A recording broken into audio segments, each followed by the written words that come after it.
Hello everyone, welcome back. In the last class, we discussed a very important concept which was fraud. And we saw that whenever there is fraud, the agreement becomes voidable. And what is the reason behind that? The reason simply is that fraud makes the consent not free. And we know that for an agreement to become a contract, we need free consent. I hope you remember that. Agreement plus fulfillment of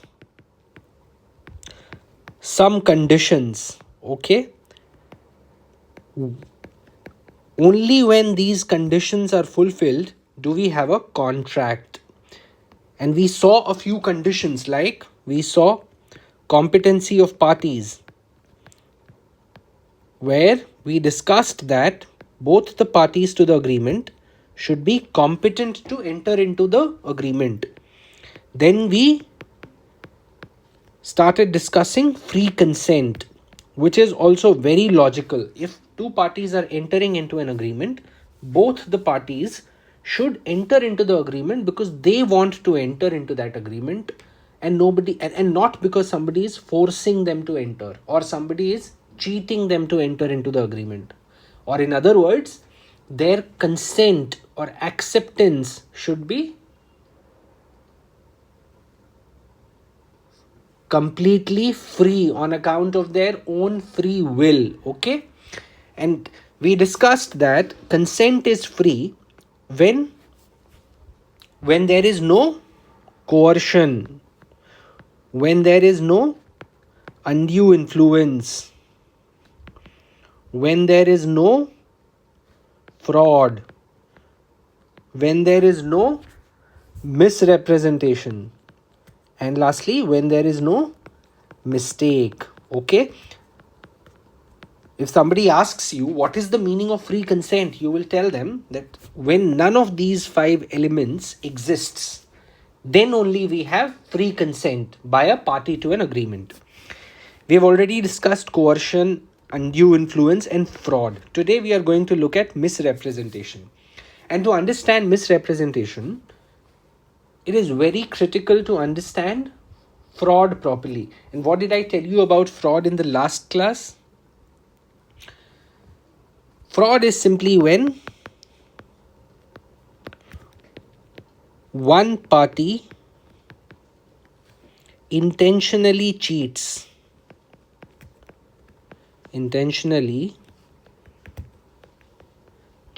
the other party, okay, by lies or concealment.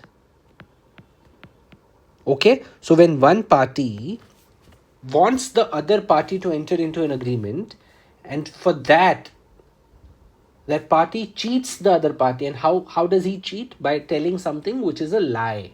Okay. If you remember the examples that I had given you, one such example was that I have a duplicate BMW car, okay, and I know that it is a duplicate car, but you don't know that, and you want to buy my BMW car. Okay, so when I'm selling that car to you, I don't tell you that it is a duplicate car. I should have told you that, but I did not. Okay, and there was no way for you to figure out whether it was an original or a duplicate BMW car. In this case, since my intention was to cheat you, therefore it is fraud. And therefore I had told you that intention is the heart of fraud. Okay, whenever you look at the term fraud, the first thing that should come to your mind is intention. Okay, fraud is always done intentionally. If there is no intention, then there cannot be fraud. Let's take the BMW example only. If I myself did not know that the car is duplicate, and I also believe that the car is an original BMW, then it is not fraud, because I had no intention to cheat you. Okay. Now, and concealment also, we saw a few examples. Concealment means hiding an important fact. Okay, and I told you scenarios when there is a duty to speak, when there is no duty to speak. And I'll give you one example just to recap. We looked at the example of insurance. If you want to take health insurance and your insurer asks you, do you have any, or if the insurer asks you, do you consume alcohol? And in fact, you consume alcohol on a daily basis, but you tell your insurance company that I do not take alcohol. Okay. What is it? It is a clear case of fraud because you intentionally deceived the insurance company. But the law expects you to go above and beyond and tell the insurance company about any problems associated with alcohol as well. Even if the insurance company does not ask you, let's say when you tell them that you do not consume alcohol, then they may not ask you further questions like, were you hospitalized ever because of alcohol? Do you have any disease, or did you have any disease in the past because of alcohol? They may not answer, they may not ask those questions because you told them in the first place that you do not consume alcohol. Okay. Therefore, the law expects you to be completely transparent whenever you are communicating with an insurance company. So let's say if you had suffered a heart attack a few months ago because of alcohol, even if the insurance company did not ask you about your hospitalization or your surgery or about the heart attack, you should have told them before taking the insurance. And since you did not tell them intentionally, therefore it is concealment, fraudulent concealment. Okay. And that is what is covered under the element of fraud as well. So fraud can cover both the scenarios where you intentionally lie about something to cheat the other party, or you may keep quiet when there is a duty on you to speak. Okay. And we have already discussed this in detail in the last class, so you can look at the previous lecture. Now today's class is on misrepresentation, and as I told you that in order to understand misrepresentation, it is very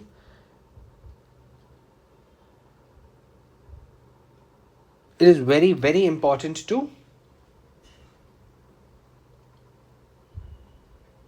understand the concept of fraud. Okay. Now let's go back and look at the BMW example that I gave a few minutes ago. BMW car. Okay. I have a BMW car and you like that car. You want to buy that car from me. Okay. But the car is a duplicate car. It is a duplicate BMW. It's not original. And I don't know. I am the seller. I don't know that the car is duplicate. If I myself do not know that the car is duplicate and I sell it to you, can you say this is a fraud? The answer would be no, because I just told you that whenever you come across scenarios of fraud, the first thing that you need to check is intention. Now, when I myself do not know that the car is duplicate, how can I have the intention to cheat you? Okay, I genuinely believe that the car is an original car, and when you ask to buy the car, I believe I happily sold it to you. Okay. Now in this scenario, even though the car is duplicate and I sold a duplicate car to you, there is no fraud on my part. Okay. But you would think that, oh, this is not fair. If somebody sells a duplicate item to somebody else and you're telling me it's not fraud, it has to be something else, right? Because this is not an honest act. Even if it is done intentionally, unintentionally, doesn't matter. This is not fair. Nobody should be allowed to sell a duplicate item to somebody else. Okay. And therefore we have a concept called misrepresentation. So misrepresentation, you can simply understand it as fraud without intention.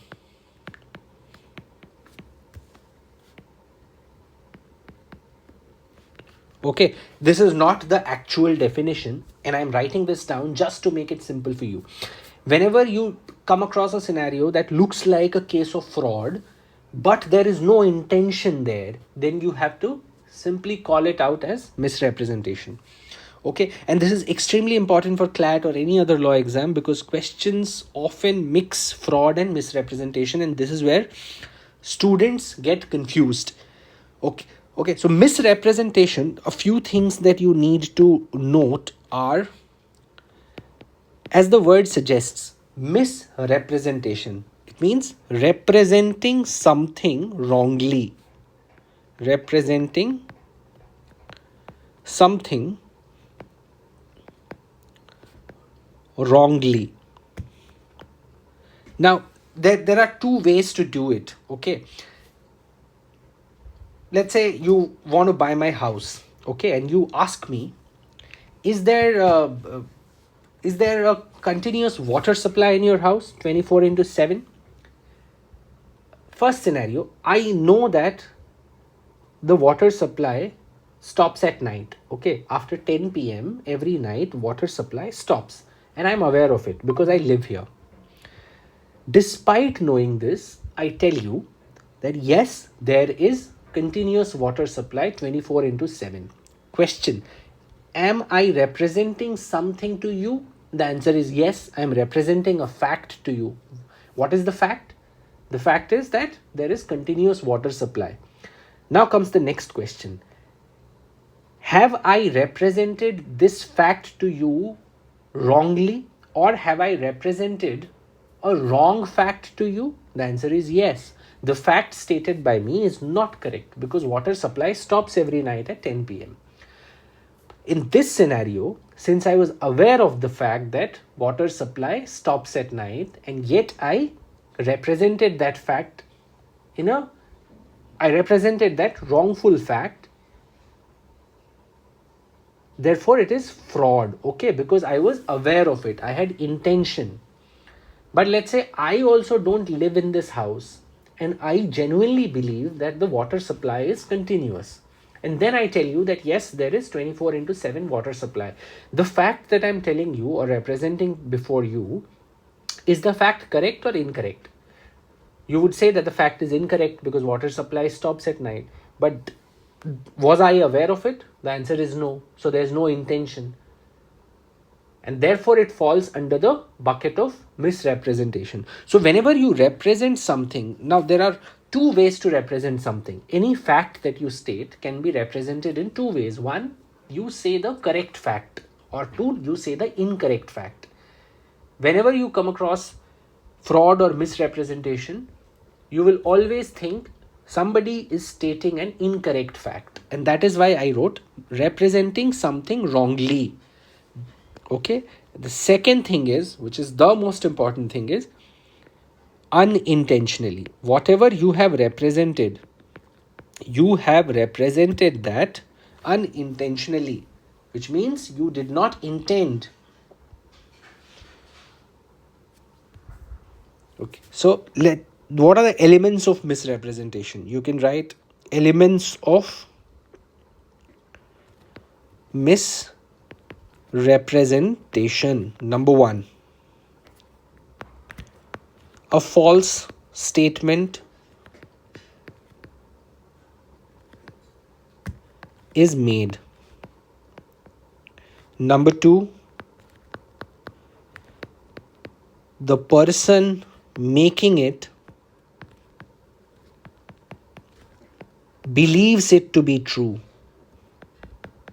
And that is why we say that there is no intention to commit a fraud here, because the person who is making the statement himself believes the statement to be true.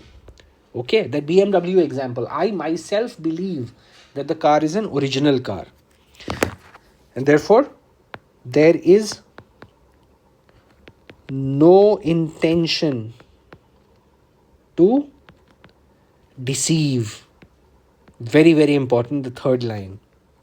And lastly, the other person to whom that statement is being made enters into the agreement because of the false statement. Again, you can take the BMW example. Let's say if I had told you that the car is a duplicate car, would you have purchased my car? The answer is no. You purchased it only because you believe it is an original BMW. All right.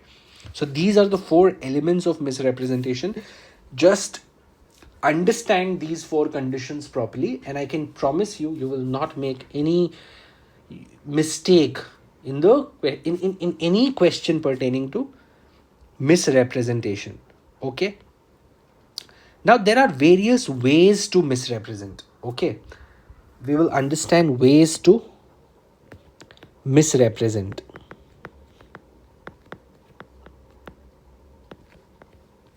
First is by making a positive assertion of a fact which the person making it believes to be true.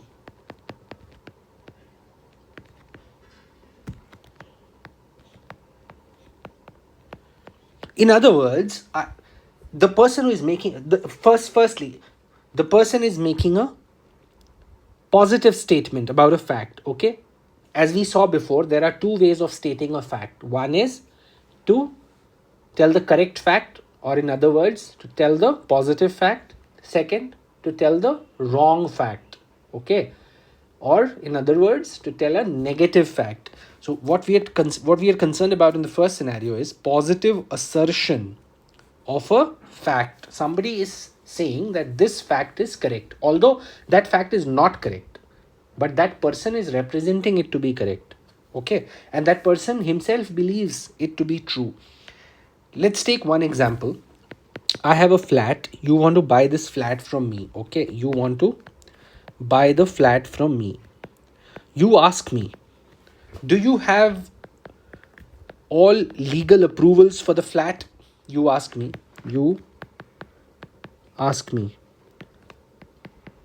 are there all legal approvals in place for the flat? And I tell you yes.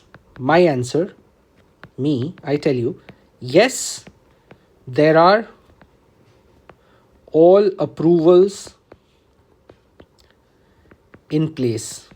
And why am I telling you this? Because I also purchased this flat from a builder. And I also believe the builder told me that all approvals are in place. So I trusted him. I trusted the builder. And I also am under the impression that all approvals are in place, which is what I tell you. So this is a positive assertion. This is a positive assertion of a fact. Okay. I'm telling you that the fact is correct, whatever I'm telling you. Do I believe it to be true? The answer is yes. So positive assertion of a fact which is believed by me to be true. But actually it turns out that all approvals are not in place. Okay, so the builder who initially sold the flat to me had not taken all legal approvals.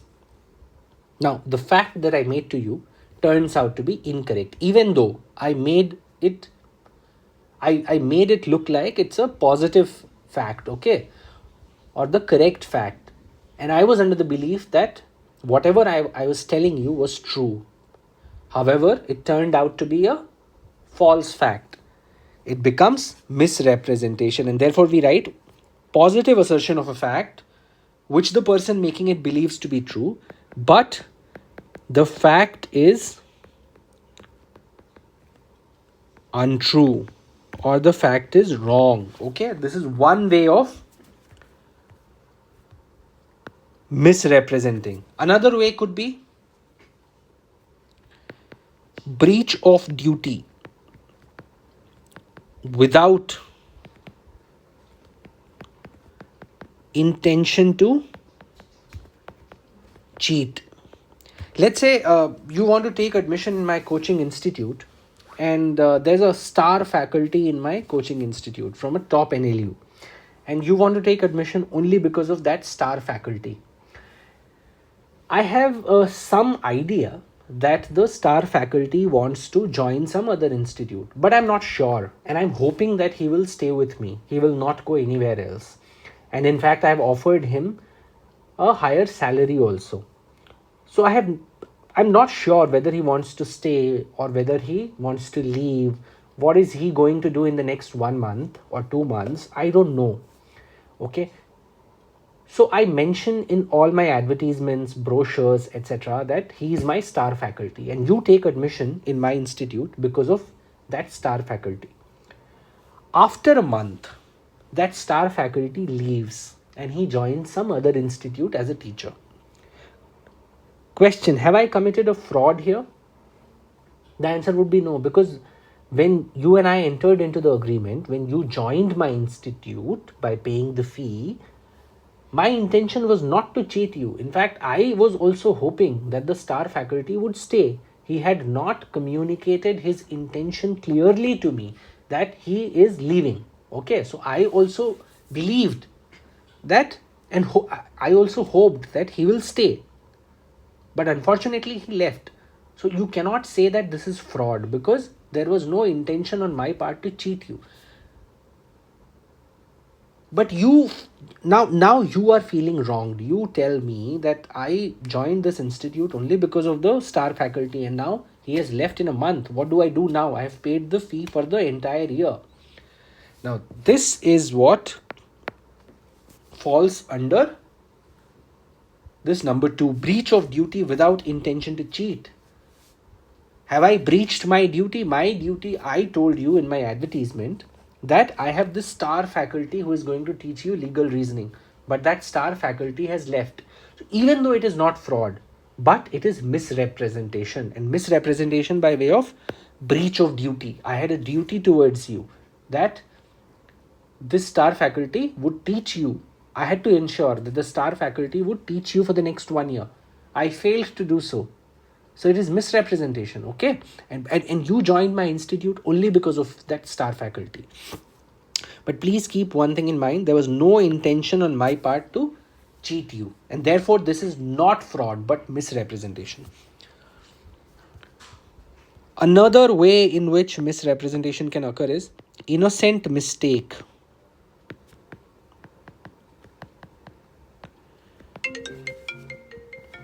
As to the substance of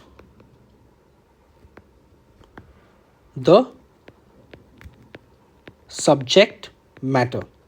Let me simplify this for you. Let's say you want to buy a painting from me. I have a painting, okay, which I believe has been painted by Picasso. Because when I purchased it, I was told that it has been painted by Picasso. And you also want to buy the painting from me because you think that it has been painted by Picasso.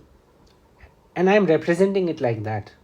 When I'm selling the painting, I'm telling the buyers, the potential buyers, that this painting has been painted by Picasso. Unfortunately, it's a duplicate painting. Okay, we have already seen these types of examples, BMW and all of that. I'm just giving you another example so that you have complete picture. Okay, now this painting example, the painting that I told you has been painted by Picasso, is in fact a duplicate painting. I do not know, you do not know, both of us do not know. Is there an innocent mistake here? What is the subject matter of the agreement? You want to buy the painting. I want to sell the painting. What is the subject matter of the agreement here? Subject matter of the agreement here is painting. What is your opinion about the painting? It is that it has been painted by Picasso. What is my opinion? Again, the same, that it has been painted by Picasso. But both of us are wrong. It is a duplicate painting, and therefore it is an honest mistake. Therefore, we say this is another way in which misrepresentation can occur. All right. Now that we've understood misrepresentation, meaning the ways in which misrepresentation can happen, let's understand the effect of misrepresentation. And it is quite simple, and very easy for you to remember.